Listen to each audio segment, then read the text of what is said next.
봄, 모파상. 화창한 봄날이 찾아와 며칠 계속되면 땅이 잠에서 깨어나 다시 푸르러지면 포근하고 향긋한 공기가 우리를 어루만지며 가슴속으로 스며들면 우리에게 무한한 행복에 대한 희미한 갈망이, 달리고 싶은 욕망이, 발길 닿는 대로 돌아다니며 모험하면서 봄을 만끽하고 싶은 욕망이 찾아온다. 작년 겨울은 유달리 혹독했기에 5월이 되자 활짝 피어나고자 하는 갈망이 쥐기처럼 나를 사로잡아 내 온몸은 격발하는 생명력으로 넘쳐 흐를 듯했다. 그러던 어느 날 아침 잠에서 깨어나니 창문 너머로 이웃집 위의 하늘이 햇빛에 환하게 빛나는 넓고 파란 하늘이 보였다. 검은 머리방울 새들이 창틀에 매달려 목청껏 노래했다. 집의 각 창에서는 하녀들이 노래했다. 거리에서는 젊은 웅성거림이 올라왔다. 나는 봄 기운에 완전히 젖어 어디로 갈지도 정하지 않은 제 밖으로 나갔다. 마주치는 사람들이 미소를 지었다. 행복의 숨길이 다시 찾아온 따뜻한 봄빛 속을 여기저기 떠다녔다. 사랑의 미풍이 도시 위에 불어오는 듯 했다.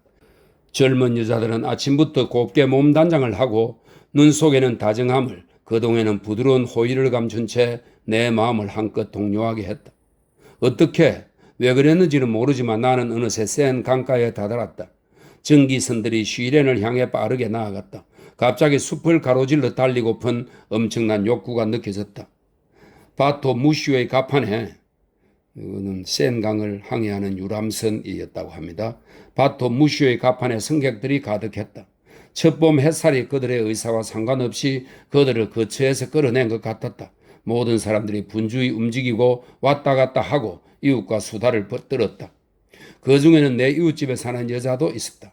키가 작은 노동자로 파리 여자답게 태도가 상냥하고 관자놀이 부분이 곱슬곱슬한 금발의 귀여운 여자였다. 그녀의 머리카락이 구불구불한 불빛처럼 귓가를 흘러내려 목덜미까지 늘어진 채 바람에 나부끼고 있었다. 목덜미 아랫부분에 이르자 그 머리카락은 너무나 가늘고 금빛으로 빛나서 간신히 눈에 보이는, 수없이 입맞춤을 퍼붓고 싶은 저항할 수 없는 욕망을 불러일으키는 솜털이 되었다. 내가 눈을 떼지 못하고 바라보자 그녀가 내 쪽으로 고개를 돌렸다. 그리고 눈을 내리깔았다. 곧 미소가 될 것 같은 가벼운 주름 하나가 그녀의 한쪽 입가에 박히면서 햇빛 때문에 더욱 금빛으로 반짝이는 비단처럼 부드럽고 창백하고 섬세한 솜털이 드러났다.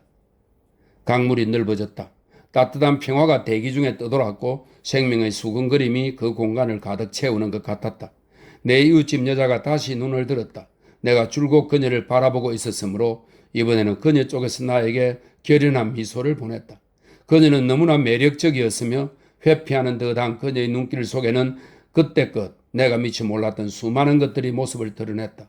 나는 거기서 심오한 미지를, 다정함이 지닌 모든 매력을, 우리가 꿈꾸는 모든 시정을, 우리가 끝없이 추구하는 온갖 행복을 보았다.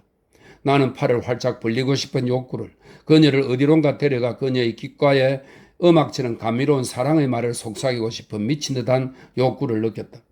나는 입을 벌리고 그녀에게 접근하려 했다. 그때 누군가가 내 어깨를 건드렸다. 놀라서 뒤를 돌아보니 평범하게 생긴 한 남자가 눈에 들어왔다. 젊지도 늙지도 않은 남자로 슬픈 표정으로 나를 보고 있었다. 당신과 이야기를 좀 나누고 싶은데요? 그가 말했다. 나는 얼굴을 찡그렸다. 그도 그런 내 얼굴을 보았는지 이렇게 덧붙였다. 중요한 이야기입니다. 나는 자리에서 일어나 배의 다른 쪽 끝으로 그를 따라갔다. 그가 말을 이었다. 선생, 추위가 찾아오고 비와 눈과 함께 겨울이 다가오면 의사들은 우리에게 이렇게 말합니다. 발을 따뜻하게 하고 오한이나 감기를 조심하세요. 기관지염과 늑막염도 조심하시고요. 우리는 그 말을 듣고 무척 조심하지요. 플란된 내복과 두꺼운 외투를 챙겨 입고 따뜻한 신발을 신습니다. 그렇다고 2달 동안 침대에 알아눕는 것을 늘 피할 수 있는 것은 아니지만요. 하지만 봄이 되어 새로 나무잎이 돋아나고 꽃이 피고 따뜻하고 부드러운 바람이 불어와 희미한 동료와 이유 없는 연민을 가져다 줄 때 우리에게 이렇게 말하는 사람은 아무도 없습니다. 선생, 사랑을 조심하세요. 사랑은 도처에 매복하고 있답니다. 사방 구석에서 당신을 노리고 있어요. 사랑은 온갖 술수를 준비한 채 긴장하고 있습니다. 모든 무기들이 날카롭게 벼려져 있고 온갖 배반이 준비되어 있어요. 사랑을 조심하세요. 사랑을 조심하세요. 사랑은 감기보다 기관지연보다 능망령보다 더 위험합니다. 사랑은 용서하지 않습니다. 그리고 모든 사람들로 하여금 돌이킬 수 없는 어리석은 짓을 저지르게 하죠. 그렇습니다, 선생. 나는 해마다 정부가 담벼락에 이런 공고문을 내 걸어야 한다고 생각합니다. 봄이 왔습니다. 프랑스 국민들이여 사랑을 조심하십시오. 집들의 대문에 7일 주의라고 써붙이는 것처럼 말입니다. 그러나 정부가 그렇게 하지 않으니 내가 대신해야 합니다. 선생, 사랑을 조심하세요. 사랑이 당신을 찌르고 있습니다. 나는 러시아 사람들이 코가 얼어붙은 행인에게 경고하듯 선생에게 이것을 알릴 의무가 있어요. 나는 어리둥절해진 채 그 낯설고 독특한 남자 앞에 서 있다가 위험 있는 표정을 지으며 말했다. 이보시오 선생, 내가 보기에 선생은 선생과 별로 관계없는 일에 참견하는 것 같습니다.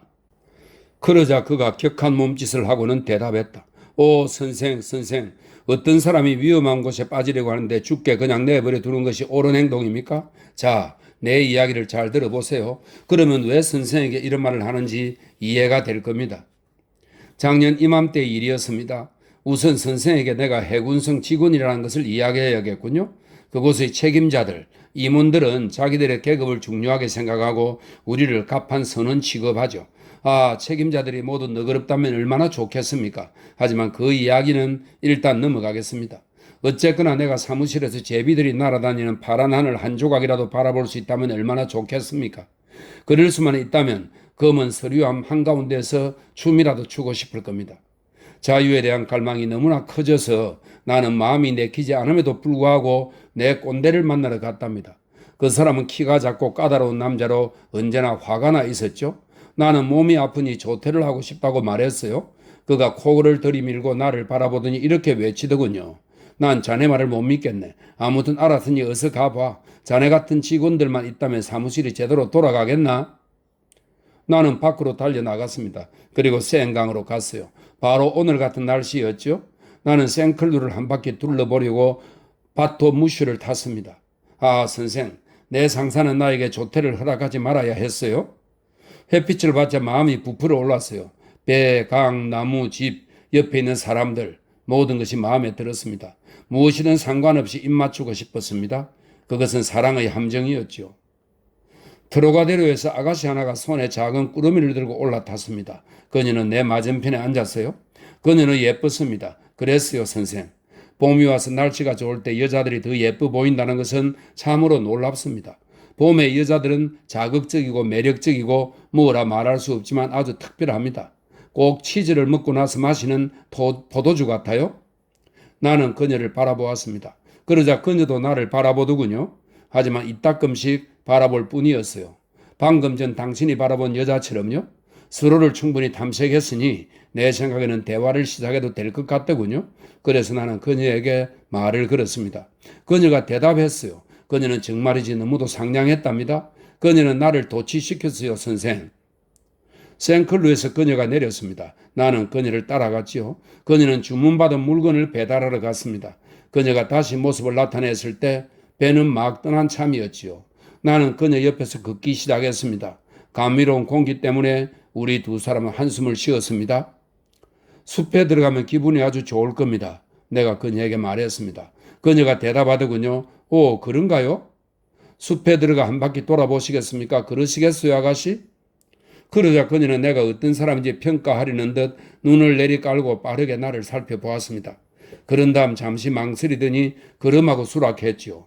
우리는 나무들 아래를 나란히 걸었습니다. 아직 여린 나무잎 아래에는 왁스를 칠한 것처럼 반짝이는 높고 무성한 초록빛 풀이 햇빛에 잠겨 있었고 사랑을 나누는 조그만 짐승들이 가득했습니다. 도처에서 새들의 노랫소리도 들렸어요. 그 아가씨가 바람과 전원의 향기에 취해 깡충깡충 달리기 시작했습니다. 나도 그녀처럼 깡충깡충 뛰면서 뒤에서 달려갔지요. 그래요. 우리는 이따금씩 어리석을 때가 있답니다, 선생. 이었고 그녀는 여러 가지 노래를 정신없이 불렀습니다. 오페라 곡조들, 그리고 뮤제트의 노래. 그녀가 어찌나 분위기 있게 보이던지 나는 거의 눈물이 나올 뻔 했습니다. 이런 흩은 소리들은 전부 우리의 머리를 교란시킬 뿐입니다. 내 말을 믿으세요. 들판에서 노래 부르는 여자는 절대 사귀지 마세요. 특히 그 여자가 뮤제트의 노래를 부른다면요. 그녀는 곧 피곤해져서 푸른 비탈 위에 앉았습니다. 나는 발치에 앉아 그녀의 손을 잡았지요. 그녀의 손에는 바늘에 찔린 자국이 수없이 있었어요. 그것을 보자 마음이 아팠습니다. 나는 속으로 생각했어요. 이것은 성스러운 노동의 자국들이야. 오 선생은 성스러운 노동의 자국들이 무슨 의미인지 아십니까? 그것들은 작업실의 온갖 잡담, 속삭거리는 농담, 추악한 말로 더럽혀진 정신, 잃어버린 순결, 온갖 어리석은 수다, 일상적인 습관들의 비참함을 뜻한답니다. 성스러운 노동의 자국들을 손가락 끝에 지니고 있는 여자들은 결정적으로 서민층 여자 특유의 협소한 생각을 갖고 있지요. 이었고 우리는 서로의 눈 속을 오랫동안 들여다보았습니다. 여자의 눈은 얼마나 강력한 힘을 지녔는지요. 그것은 남자를 동력케 하고 사로잡고 소유하고 지배합니다. 그것은 너무나 깊고 약속들과 무한으로 가득해 보이지요. 우리는 그것을 가리켜 서로 마음속을 들여다본다고 말해요. 하지만 선생, 그것은 얼마나 얄궂은 장난인지요. 우리가 정말로 서로의 마음속을 들여다본다면 더 현명해져야 할 겁니다. 안 그렇습니까? 결국 나는 이성을 잃고 유혹되었습니다. 그녀를 내 품에 안고 싶었어요. 그녀가 나에게 말하더군요. 만지지 마세요. 그래서 나는 그녀 옆에 무릎을 꿇고 내 마음을 펼쳐 보였습니다. 나를 숨막히게 하는 모든 애정의 말을 그녀의 무릎 위에 쏟아냈어요. 그녀는 내 태도 변화에 놀란 것 같았습니다. 그러고는 무언가 생각하는 듯 비스듬한 눈길로 나를 바라보았어요. 지금껏 여자들이 당신을 이런 식으로 다루었군요. 그래요, 좋아요, 우리 만나요. 선생, 우리 남자들은 항상 사랑에 순진하답니다. 여자들은 계산적이고요. 그때 나는 그녀를 소유할 수도 있었습니다. 나중에야 내 어리석음을 깨달았어요. 하지만 그때 내가 추구한 것은 육체가 아니라 애정, 이상이었어요. 나는 시간을 더 잘 활용하고 싶었답니다. 내 고백을 충분히 듣고 난 뒤 그녀는 몸을 일으키더군요. 우리는 생클루로 돌아갔고 다시 파리까지 갔어야 헤어졌지요. 파리에 도착하자 그녀는 너무나 슬픈 표정을 했어요. 나는 왜 그러는지 이유를 물었습니다. 그녀가 대답하더군요. 인생에서 오늘 같은 날들을 많이 누리지 못할 거라는 생각이 들었어요. 그 말을 듣자 내 심장이 거세게 고동쳐서 가슴에 구멍이 뚫릴 것만 같았습니다. 나는 다음 일요일에 그녀를 다시 만났습니다. 그 다음 일요일에도 만났고 일요일마다 만났지요. 나는 부지발, 생제르맹, 메종라피트, 부아시 등 애정행각이 펼쳐지는 교회의 온갖 장소에 그녀를 데려갔어요. 이번에는 그 깜찍한 탕녀가 나에게 열심을 보였답니다. 결국 나는 완전히 이성을 잃었죠. 석 달 뒤 나는 그녀와 결혼했습니다. 할 수 없지 않습니까, 선생? 우리는 가족도 없고 좋은 자도 없는 홀몸의 피고용인이기 때문에 여자와 함께하면 인생이 달콤해질 거라 생각했지요. 그래서 여자와 결혼합니다. 그러고 나면 그 여자는 아침부터 밤까지 우리에게 욕설을 퍼붓고 아무것도 모르면서 끊임없이 수다를 떨고 미제트의 노래를 목청껏 부르고요. 미제트의 노래 얼마나 진절머리 나는지. 석탄 상인과 말싸움을 하고 관리인에게 집안의 내밀한 일들을 이야기하고 이웃집 한이에게 침실의 비밀을 모두 털어놓고 거래하는 상점에서 남편을 헐뜯습니다. 그녀의 머릿속은 너무나 어리석은 이야기들로, 너무나 바보 같은 믿음들로, 너무나 기괴한 견해들로, 너무나 놀라운 편견들로 가득 차 있어서 절망스러운 나머지 눈물이 나올 정도랍니다. 그녀와 이야기할 때마다 항상 그래요. 그가 감정이 조금 격해진 나머지 조금 숨가빠하며 입을 다물었다.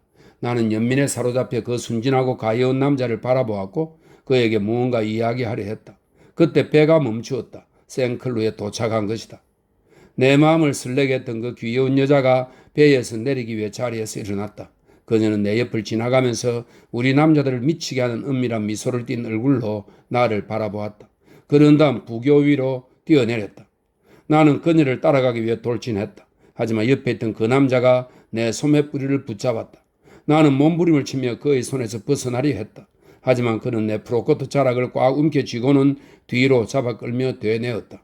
가지 마세요. 가지 마요. 그 목소리가 너무 커서 사람들이 모두 쳐다보았다. 주변에 웃음소리가 울려 퍼졌고 나는 격분해서 꼼짝 않고 있었다. 그 우스꽝스러운 소동 앞에서 과감한 행동을 취할 용기가 없었던 것이다. 배가 다시 출발했다. 귀여운 여자는 부교 위에서 나를 바라보다가 실망한 표정으로 멀어져 갔고 내 방해자는 손을 문지르며 내 귀에 대고 속삭였다. 자, 내 덕분에 선생이 만만치 않은 숙제를 해냈네요.